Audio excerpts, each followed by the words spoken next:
پڑھیے میرے ساتھ، اللہم اجعلنا من المسبحین، اے ہمارے پیارے اللہ ہم سب کو تیری پاکی بیان کرنے والوں میں شامل فرما۔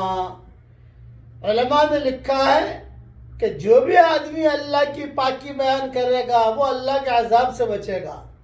حضرت یونس علیہ السلام کے بارے میں کہا فَلَوْلَا أَنَّهُ كَانَ مِنَ الْمُسَبِّحِينَ، اگر یونس علیہ السلام اللہ کی پاکی بیان نہ کرتے لَلَبِثَ فِي بَطْنِهِ إِلَى يَوْمِ يُبْعَثُونَ، تو مچھلی کے پیٹ میں قیامت تک رہتے۔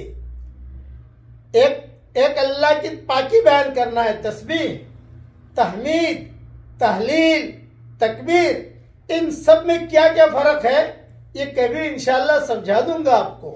پاکی بہت بیان کیجیے اللہ کی۔